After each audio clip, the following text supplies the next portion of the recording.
Hi, everybody. Welcome to the chat. Hello from, and I just want to give a huge to me. We have creator fundamentals with us here today. So thank you. But I guess just kind of jumping into it because we have 30 minutes with you. So I want to take, but really, I was talking to you for a few minutes before the chat about how I wanted to try to help promote my videos a little bit, but I don't feel like I don't want to do it in a way where it's spamming. Right. So, and I've been into the Facebook groups for a while and kind of just helping with questions here and there and kind of being like, here's a video if you would like to watch it, or just not even dropping a link, just adding to the conversation. So is there any in the chat? You guys have any questions? Or there? So, Kerri, just to let you know, you're at least on my side, you're coming through really choppy, and I can't actually see you on your video. So I don't know if it froze or, but in any event, Can you hear me? you're Okay. you're kind of coming in and out. Yeah, it's kind of choppy, but I got the general gist, and that was basically how do we promote ourselves and our videos in such a way that it doesn't come across as spamming other people. And I think there's a couple different answers to that on social media. Obviously, if you have a large following on other social media platforms, then it's certainly natural for you to share your own content on your platforms. When you're in forums and things like that, it can get a little bit tricky to share your content and not seem spammy.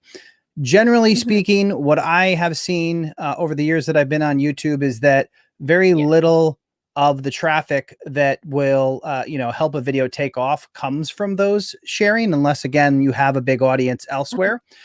I think your time, rather than trying to figure out how to share more, and those are my crazy pets in the background, if you can hear them barking, but rather than trying to figure out non-spammy ways to share your content, I think if you focus more on YouTube, the platform itself, and how do I get YouTube to respond to share my content more, I think you're going to be, more satisfied with the results that way, by trying to understand what people are looking for, what type of content they want to see, and try to learn exactly what you need to do in your videos to keep them watching. And the better that you do that, then YouTube's going to take notice. You're going to bring more people in. They're going to have a positive response. And then in turn, YouTube is going to deliver your content to more and more viewers.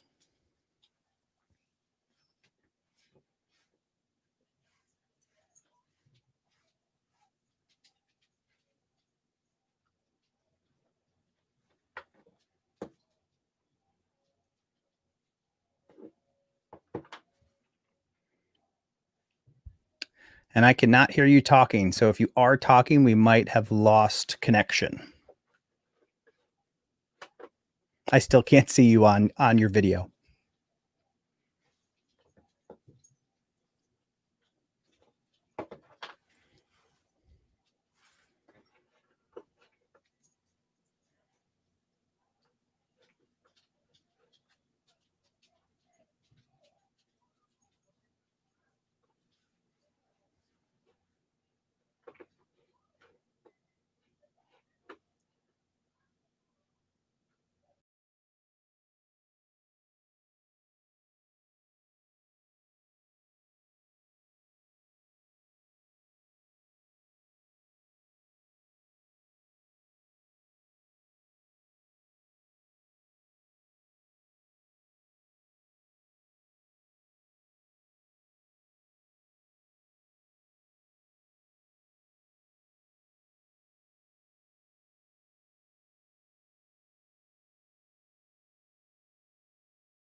There you are. Sorry. I don't know I'm if you so sorry. you stepped off the camera and then you started talking and it froze without you on screen and then I just heard your voice. Well, I'm trying to do this on my phone. And like I said, the entire street utilities is completely down. So I'm going off of cellular data on my phone. So I'm so sorry. Oh, no problem. Could you hear me at least? No. But I don't know if you heard my last question or not either. So I basically heard half of the first question and I just kind of went with it. So I don't know how much of that made it out there, but well, it seems like starting over while we have a minute. Absolutely. Definitely. We could start. YouTube analytics, from what I understand of YouTube analytics, YouTube really likes the videos that is associated with guppy fry, the baby guppies. So I was curious if I should just kind of do just guppy fry, baby guppies content for a while, or if it's still a good idea to kind of intertwine that throughout introducing different species, or maybe a little bit more about me, or how much should I do of just what YouTube likes versus new stuff that's still fish related, maybe having a new type of baby fish, but what is there kind of a good mix of that, since that's what YouTube really likes out of my particular videos? I think there's a lot of value when you discover something that's really trending to try to take, as long as it's relevant to your niche, then I would make content on it until it stopped giving you results. Now there's obviously you don't want to get so focused on it that if that's not, you don't want to do every video on that topic. So you can certainly mix that in, but when a trend rises that is relevant, you can really see some massive growth with it. So you can, you can either go, do, 3-4 videos in a row on it if they're really giving you that response. I've seen a number of channels that really explode doing just that. It's just, and some of that's going to be your trade-off about, what your goals are and whether you enjoy making that content. You don't want to stray too far off, that which you enjoy, because then you find yourself in a place where you brought in this audience that likes it and you're tired of making that content. So there is a balance. It's going to be a personal decision for everybody. The one thing to consider, and I've discovered it, or at least seen it on my channel, back when the Child Online Privacy Protection Act came out, I did like 6 videos in a row, got like 100,000 views in like 4 days, and did really well. But then there's kind of like a downslope after that goes away, and you're back down to your typical content. So finding a good balance can help you with that, and test the waters. If you've done one, it's been really successful, do another one, and you can always decide when you've had enough. Or maybe kind of use it to get into other topics that you're interested in covering. Okay, well, thank you. And then another thing about, like, I've started using Canva because, and I know it seems like you like it. I'm new to the whole thumbnail design thing. Is there like some books or good learning materials on how to know how to design better thumbnails, besides just, I want to keep it the focus of the fish that's in that particular video, but if like adding an arrow and pointing, or certain different types of font, like, is there just a rabbit hole that you can go down to, or is it just kind of a hit and miss and see what works? So the thing about, I think there's some general principles to follow. High contrast. You want people to be able to see the thumbnail, be able to understand the thumbnail. When it's small, you're probably looking at least half of your traffic or more coming on a mobile device. So you have to understand that whatever it is that you design, people are going to be looking at it about that big. So thinking about that, you don't want 50 words on there. You don't want it to be in like calligraphy where people aren't going to be able to understand the font. So, font that's bold and clear and easy to read, high contrast. So you're not using like red font on a black background. A lot of people like to do that, but it just doesn't look good. And there are principles like that. I'm sure you could Google, contrasting colors and things. Mhm. Beyond that, you know, we all have an idea of what we think is a cool looking thumbnail, and some of those perform and some of those don't. So it's not just as simple as, you know, figuring out the proper artistic or design way to do a thumbnail. Obviously, there are some, you know, basics that are more appealing to the human eye in terms of how you know, if everything's all shoved in the corner, you know, it's not going to be a pleasant experience for people, you know, finding balance in it and all those sorts of things. But I think ultimately it's kind of an experiment in trying to figure out exactly what your audience responds to. Canva, by the way, yes, you're right. I have absolutely fallen in love with Canva because there are so many tools out there, and usually the ones that are web-based, it's really easy to find a fault in them. And the one fault that I found in Canva was that all the stuff that you uploaded as resources on the website weren't available on the mobile device. And I just happened to know somebody at Canva, and I sent them an email, and I swear within a week the uploads were available on the app. So it literally, for somebody who you know, may want to make content outside of their studio or promote something, having that cloud-based service like Canva, and they don't sponsor me or anything, but they're just doing everything right. And you know, outside of YouTube, I have worked in the software industry now for 20 plus years, and so I'm always looking for the things that people do poorly. Maybe that's not the best approach, but they have just been knocking it out of the park, and they have a lot of cool things on the horizon. So I've actually given up my GIMP, and I make all my thumbnails on Canva now. Well, I like it because I get really intimidated by software because I don't know how to use Photoshop. I edit the videos on my phone in a really simple editing software. And sometimes when I try new things, I'll load it and I just get lost. I don't know where to start. And then therefore it makes me not want to do it because I feel overwhelmed. I'm like, well, it's too much. And the first time I used it, it seemed like it just worked. And I was like, this is so, like, it's really easy to follow if you don't know what you're doing. And then I feel like I get more creative because it's not overwhelming to, like, I would launch photos and I just get lost. I don't even know how to put like a banner on something or like a frame. So it was I'm kind of intimidated, and then it would make me not do it. So it was nice that I found something that just even taking the background off of something, I was like, wow, that's really helpful because I don't know how to like cut it out, and I don't know how to do any of that yet. And so it was really nice to find something that I could use. Yeah. And that was when I first started looking at Canva as an option. They didn't have the background replace. And I'm like, well, that, and I was using there's another website called remove.bg.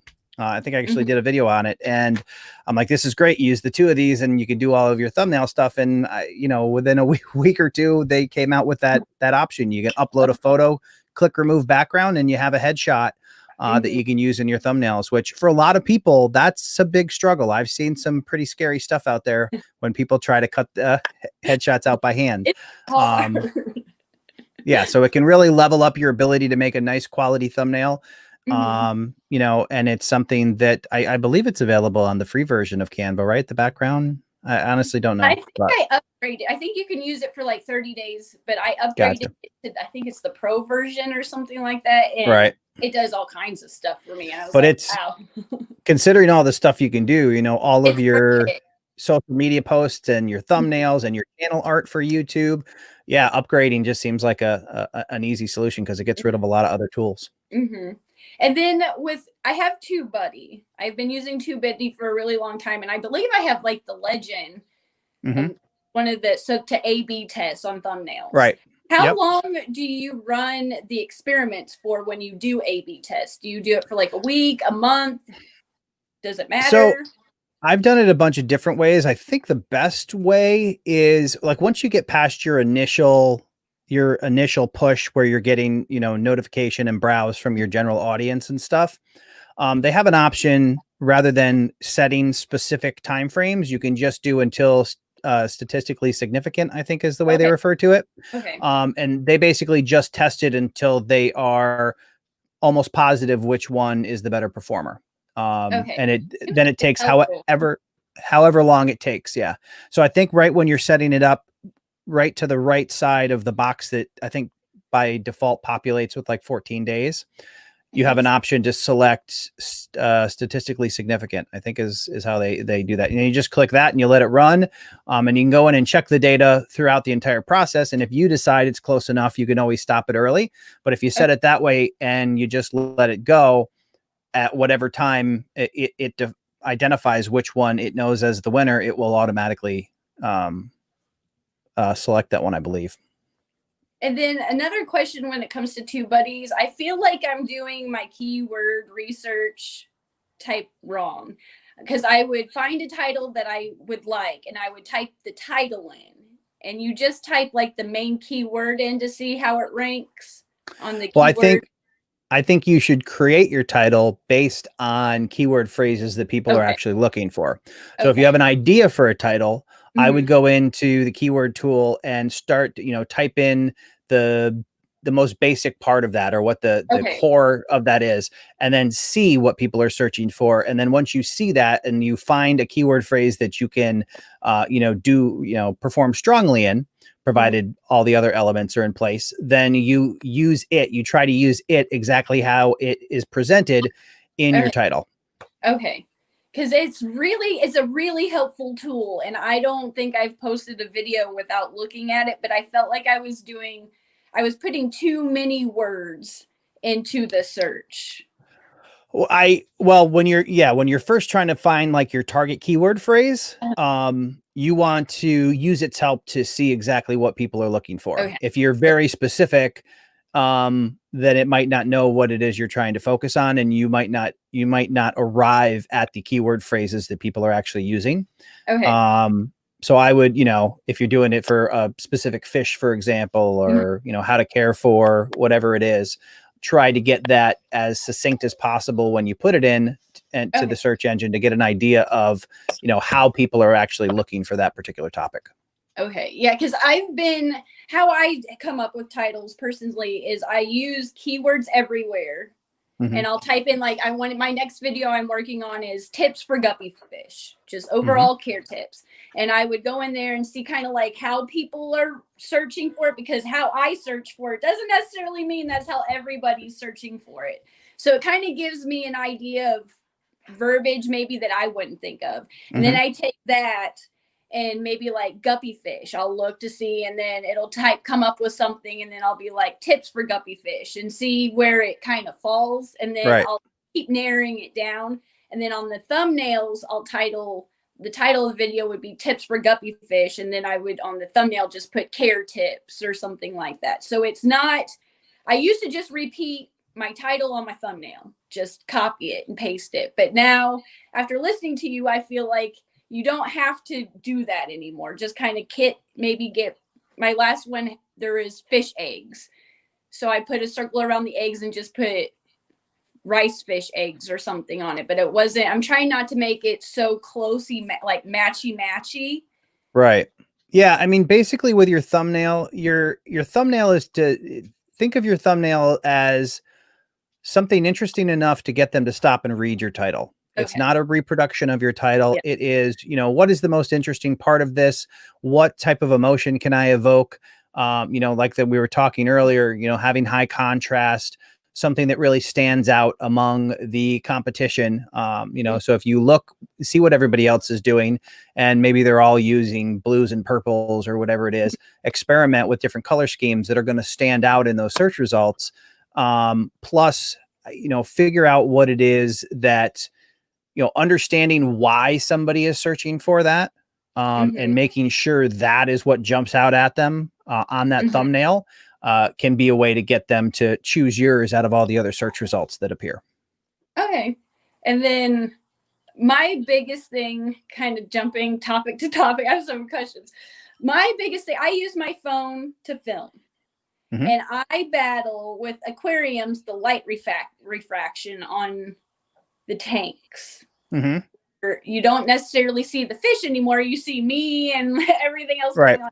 Is there any, when I do want to make the jump to like actually using a camera, is there a camera or a lens that might help a little bit with that, or a setting, or just better light to learn how to light a room better? So yeah, I mean, there's a couple things to consider there. And obviously I'm not an expert at filming fish tanks, but there are certain filters that you can put on your lenses that kind of reduce some of that reflection. One of the things that I would suggest, though, if you're going to film a tank, is rather than trying to compensate for that on the fly, try to get a stationary camera angle. And basically, if you film your tank at an angle, so you're not looking, and basically set up the scene, put the camera in, so you have the tank at an angle in your shot, and then move your lights around so they light up, but you don't see them in the reflection. It's the same thing that I do, so my glasses don't pick up my light. I have my light up high, and I did that based on where my camera is and looking, and I know that in this view you don't see the light, and that's just, I'm always in the same place, the camera's always in the same place, the lights are always in the same place, and then you just get everything positioned right so you don't see the reflection. If you were just, holding your phone and trying to move around, that's going to be really hard, especially, if you're using multiple lights and that sort of thing. The other thing that might serve the purpose really well is if the tank is really well lit, but the room is really dark. Yes, because that's what seems to be working the best so far. Yeah. I mean, that's a very common way that we just went to an aquarium a couple days ago. And that by nature, and probably for that reason, to avoid reflection, they usually make the place where people are viewing dark, and then they light the aquarium, so you're not staring at your reflection. So I would go with that. And then, just keep that in mind. If you're going to transition between your face and the fish tanks, the lighting is definitely going to need to be different for that. So either have a situation where you have lights that you can quickly turn on if you want to transition back and forth, or just plan your lighting for that stationary view of the tanks if you're doing a pre-recorded video, and then change up your lighting and do your on-camera stuff separate. Okay, well, thank you, because it seems like that is one of the biggest challenge, and I know it's probably very specific to our niche in the fish fam, but it's a battle to learn how to light properly. Yeah, and anything with reflection's always a challenge. So, it seems like YouTube, when I started doing videos, it's been a while now. It seems like my older videos, YouTube likes to promote some videos that are a little bit older, that has really good engagement. And I don't know how to phrase it. Like, is there a time period where they're like videos a year from now are a little bit more heavily promoted than videos I filmed yesterday? It just takes a long time for them to get that type of information to be like, this is a good one. I used to have a much better handle on what YouTube's goal was in that area. It used to seem like, after a channel accrued a certain amount of watch time, it kind of triggered something that said, hey, this video has performed well. Let's see who else might be interested. Personally, on my channel, I've actually gone, I saw the strangest thing here in 2020. Basically, every video on my channel that's not 2020 tanked. Like all of the searchable content disappeared. That could be competition in my niche. It could be a bunch of different factors. So I don't know that. I think it's just a matter of accruing enough information and enough success on a video or a new interest in a particular topic that can drive those. And again, maybe, it could be competition in the opposite direction. Maybe people that used to rank higher than you aren't making videos anymore. You don't know. So there's just so many different factors that the best thing that you can do is just make them as strong as you can out of the gate and see where YouTube takes them. Well, thank you. Because YouTube's a very long-term game. And when I got into YouTube, I was super excited and I just wanted to put out all kinds of videos that I possibly could. And I didn't know anything, nothing about editing, nothing about thumbnails, nothing about audio. And it seems like my biggest battle in the very beginning was audio problems. But now that I think I've got a new mic, I got a Rode mic, the comments have everything was shouting. Why are you shouting at me? Oh yeah. Yep. So kind of learning each thing at a time and just take your time. I used to get lost in the numbers and all that stuff. And now it's just, as long as you're trying, you're going to grow. And as long as you take each video as an opportunity to be like, okay, I'm going to try to do this better, or try to make my structure a little bit better, or remember to tell people to like it and subscribe. So it's just, yeah. And I think that also the benefit or the advantage of understanding that this is a long-term thing takes all the pressure off of you now. The world is not going to end if your next video doesn't perform the way you want it to. And a lot of people never, reach success on YouTube because they give up, because they get discouraged. And I think when you understand that this is a couple-year play, that you are trying to build something that could take 2, 3, 4, 5 years, it does take away that urgency and that disappointment when something doesn't quite go the way you want in the short term. But then you can always, you can obviously, all of us can look back and see our progress, see where we were a year ago, and see all those improvements that we're making over time. And it really lets us know that we're heading in the right direction, and we'll eventually get to where we're trying to go. Yeah, it's definitely, I feel proud because this is something that's so outside my comfort zone. I'm really shy. I don't talk a whole lot. And so being on YouTube, it really makes me kind of proud of myself to look back and be like, I did this, even though it might not be that great. At least I tried. Yeah. I really want to just bring new eyeballs to the hobby, because this hobby to me is, I couldn't see my life without it. Like, if I'm stressed out or acting crazy, I just go work on my fish tanks, and being able to share that in the journey, because it's not always good.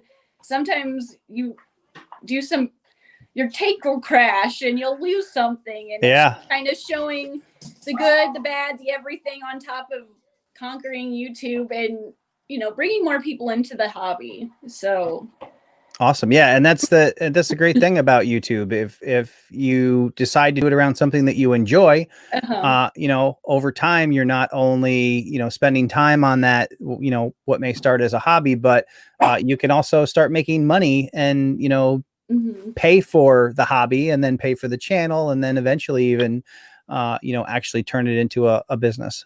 Yeah. I'm just excited to make fish food money. Yeah, exactly. Those bloodworms and fish flakes get expensive when you have 30 fish tanks. I can imagine. But here in the last few minutes, I know it's getting kind of close. Is there just any overall just common questions and advice that you get a lot that you can share with us besides just sticking to it? I get a ton of different questions, but I think they all kind of boil down to patience. People are not patient. You see comments where it'll be like, hey, I've tried everything. I put out a video every week this month and nothing happened. And that's their first 4 videos on YouTube. And, or I'm not getting the subscribers I want to, or, I'm not getting the views I think I should because I'm making good content. I try to tell people, just fall back on 100 videos, especially when you're starting out. Make 100 videos, make small improvements over time. That's a metric that you have complete control over. You decide how quick or how long you take to do those 100 videos. You control, what you improve upon each time. And then after you get there, after you've done 100 videos, then you can look back and say, okay, where's my channel at? What's my audience look like? How can I use what I've learned over these last 100 videos to, take the next step, whatever that is in your particular journey. So. Yeah, I went to Video Marketing World a few years ago, and that was the big thing. They're like, your first 100 videos are going to suck, but just after that, after you go back and look at them, just realize how much you've grown, because those exactly. Yep.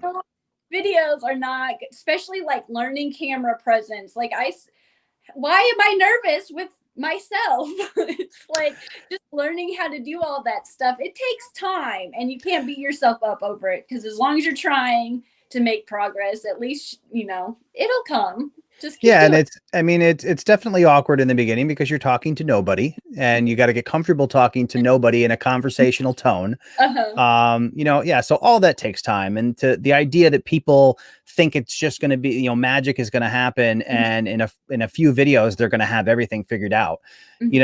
On TV or in the movies, there are, if you've ever stayed through the credits to watch the bonus on a Marvel movie, you'll know that there's like 1,000 people who do every type of role. When you're a YouTuber, you do everything. You are costume design, set design, you're the producer, you're the video editor, you're the on screen,